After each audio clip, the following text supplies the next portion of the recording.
بسم اللہ الرحمن الرحیم۔ السلام علیکم، آپ دیکھ رہے ہیں الف نیوز اور میں ہوں آپ کے ساتھ ماجد علی۔ شامل کرتے ہیں آج کی one line head line.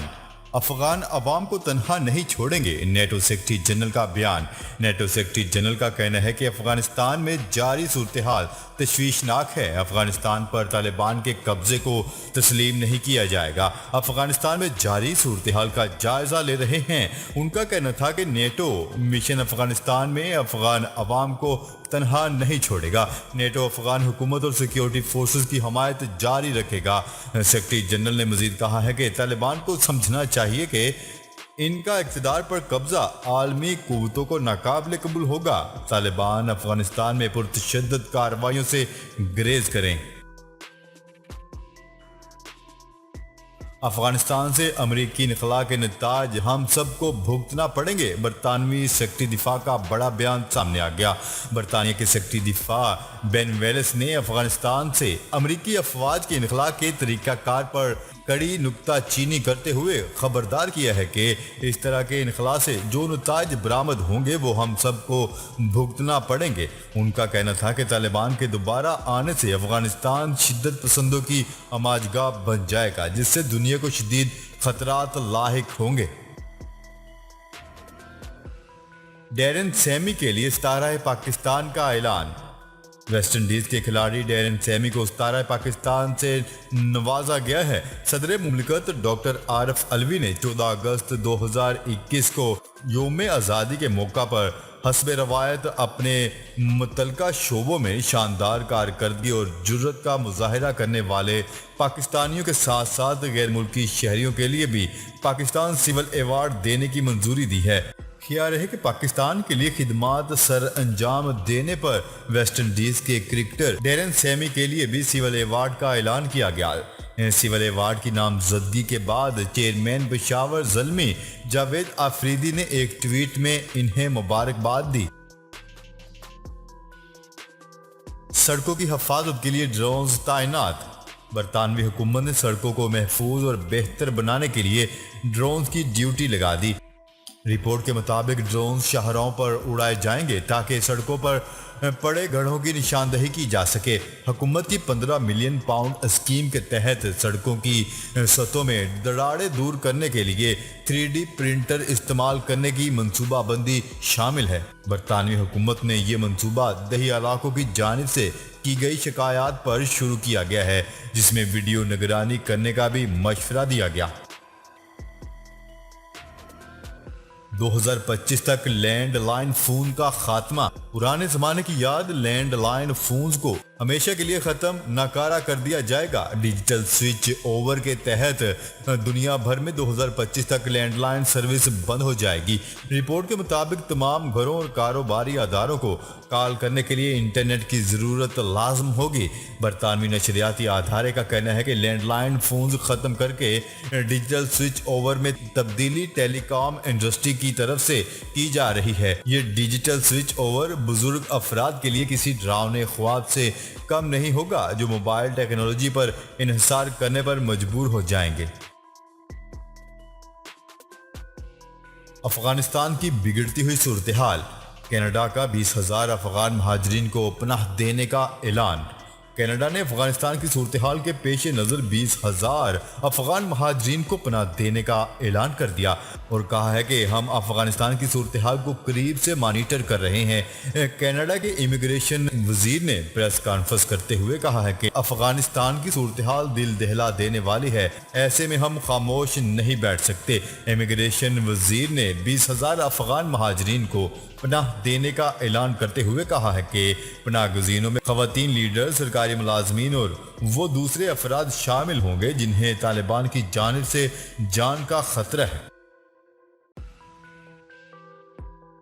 Switzerland, Denmark اور ناروے کا کابل میں سفارت خانے بند کرنے کا اعلان۔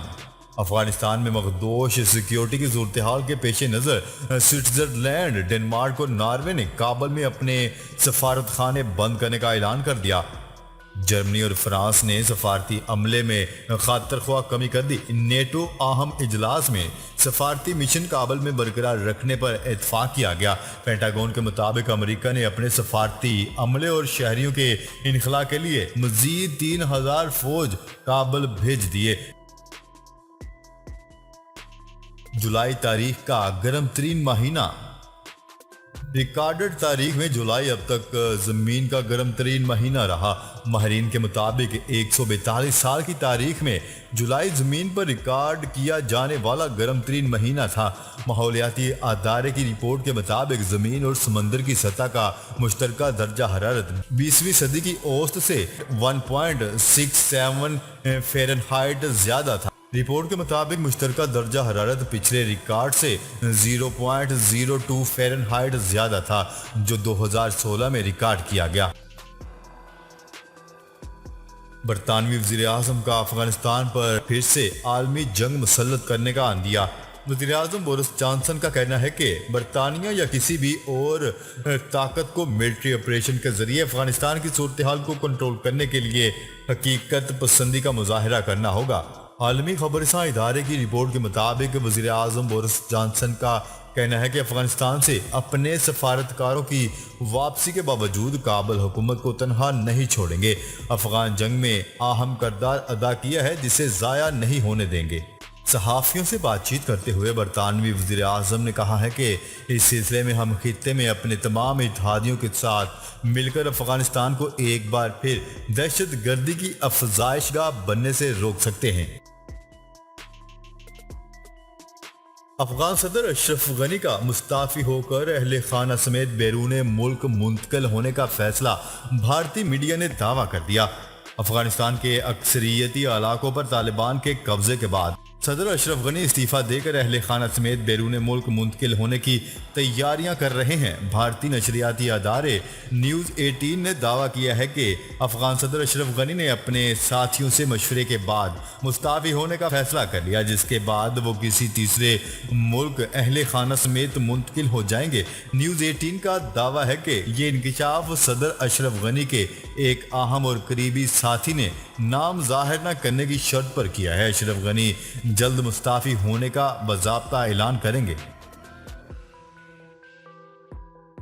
بھارت کے زیر التواء جموں کشمیر میں بھی پاکستان کے یوم آزادی کے موقع پر سبز ہلالی پرچم لہرا دیا گیا۔ کشمیر میڈیا سروس کے مطابق حریت رہنماؤں نے پاکستان کے یوم آزادی پر اپنے پیغام میں کہا ہے کہ اسلامی جمہوریہ پاکستان نے ہمیشہ کشمیر کے حق کے خود ارادیت کی حمایت کی اور ہر بین الاقوامی فورم پر کشمیریوں کا مقدمہ لڑا۔ KMC کے مطابق حریت رہنماؤں کا کہنا ہے کہ پاکستان کے یوم آزادی پر مقبوضہ کشمیر کے عوام پاکستان کی ترقی اور خوشحالی کے لیے دعا کرتے ہیں، کیونکہ مضبوط اور پرامن پاکستان مسئلہ کشمیر کے حل کے لیے ناگزیر ہے۔ اندرون ملک فضائی سفر کے لیے سول ایویشن کا نیا ہدایت نامہ جاری۔ سول ایویشن اتھارٹی CAA نے اندرون ملک فضائی سفر کے لیے نیا ہدایت نامہ جاری کر دیا۔ اندرون ملک فضائی سفر کے لیے 10 ستمبر سے مکمل ویکسینیشن لازمی قرار دے دیا گیا ہے اور ڈپٹی ڈائریکٹر ایئر ٹرانسپورٹ نے نوٹیفیکیشن بھی جاری کر دیا۔ سول ایویشن اتھارٹی کے ڈپٹی ڈائریکٹر ایئر ٹرانسپورٹ کے جاری کردہ نوٹیفیکیشن کے مطابق 18 سال سے زائد عمر افراد مکمل ویکسینیشن کی صورت میں ہی اندرون ملک فضائی سفر کر سکیں گے۔ سول ایویشن اتھارٹی کے مطابق ایک ڈوز لگانے والے پاکستانی مسافروں کو پہلے دی گئی سفری رعایت 10 ستمبر سے واپس لے لی جائے گی۔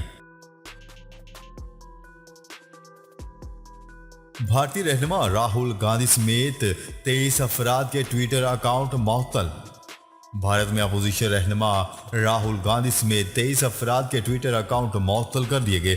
راہل گاندھی کے علاوہ 7 اور اکاؤنٹس بھی کانگریس کے سینئر رہنماؤں کے تھے۔ ٹویٹر ترجمان کا کہنا ہے کہ ان اکاؤنٹس کو ٹویٹر قوانین کی خلاف ورزی پر معطل کیا گیا۔ متنازعہ مواد ہٹانے کے بعد اکاؤنٹس بحال کر دیے جائیں گے۔ کانگریس نے ٹویٹر کے اس اقدام کی شدید مذمت کی۔ کیا رہے کہ کانگریس رہنماؤں نے بھارت میں جنسی زیادتی کا شکار ہونے والی 9 سالہ بچی کے خاندان کی تصاویر شیئر کی تھی۔ دوسری جانب کانگریس کے حامیوں نے ٹویٹر کے اس اقدام کے خلاف راہل گاندھی کی تصویر کو اپنی پروفائل پکچر بنانا شروع کر دیا۔ افغانستان میں طالبان کی مسلسل پیش قدمی کے باعث ایران کو اپنے سفارتکاروں کی فکر لاحق۔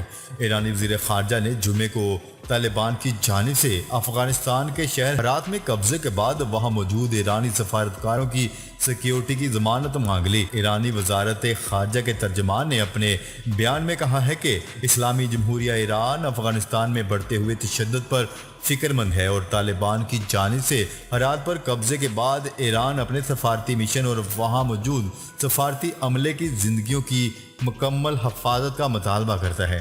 انہوں نے مزید کہا ہے کہ ہم ہرات میں موجود اپنے عملے سے رابطے میں ہیں۔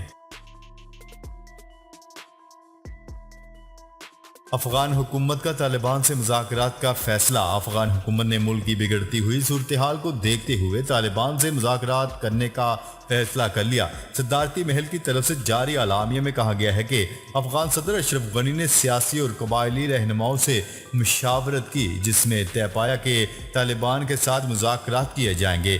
افغان صدر اشرف غنی نے طالبان سے بات چیت کے لیے مذاکراتی کمیٹی بھی تشکیل دے دی۔ کمیٹی سیاسی اور قبائلی رہنماؤں پر مشتمل ہوگی۔ جی تو ناظرین، آج کے لیے اتنا ہی۔ مزید خبریں لے کر بہت جلد آپ کی خدمت میں حاضر ہوں گے۔ تب تک کے لیے اپنا خیال رکھیے گا۔ اللہ نگہبان۔ پاکستان زندہ باد، پاکستان آرمی پائندہ باد۔